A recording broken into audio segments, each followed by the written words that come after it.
বিএনপির চেয়ারপারসন ও সাবেক প্রধানমন্ত্রী বেগম খালেদা জিয়ার শারীরিক অবস্থা নিয়ে গতরাতে মেডিকেল বোর্ড বসেছে বলে জানিয়েছেন দলের যুগ্ম মহাসচিব শহীদ উদ্দিন চৌধুরী।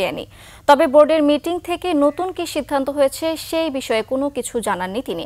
এদিকে গতকাল সন্ধ্যার পর থেকে অন্তর্বর্তী সরকারের তথ্য উপদেষ্টা মাহফুজ আলম, তারকা ক্রিকেটার তামিম ইকবাল, রাষ্ট্রপতির সহকারী একান্ত সচিব সহ বিভিন্ন রাজনৈতিক দলের নেতারা খালেদা জিয়াকে হাসপাতালে দেখতে যান।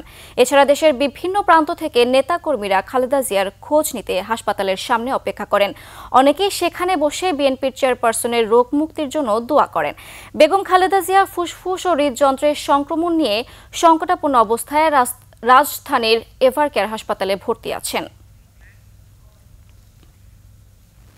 ডাক্তার সাহেবরা কথা বলবে, বোর্ড মিটিং আছে। মনে তৃপ্তির জন্য, ভালোবাসার আকাঙ্ক্ষার জন্য এখানে আসা, যে সর্বশেষ কি অবস্থা আছে দেশনীতি বেগম খালেদা জিয়া এটা জানার জন্য এখান থেকে আসা। বাংলাদেশে এই প্রথম কোনো রাজনীতিবিদ, কোনো মমতাময়ী মা, কোনো আপসীন নেত্রীর জন্য কেউ তাহাজ্জুদ পড়ে দোয়া করছেন, কেউ নামাজ পড়ে দোয়া করছেন।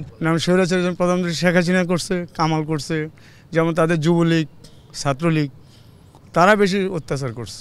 তাদের বিচার এই বাংলার জমিনে দেশনেত্রী ম্যাডাম খালেদা জিয়া যেন দেখে যেতে পারে, আমরা সেই দোয়াতে সেখানে আসছি তার এই প্রার্থনা নিয়ে।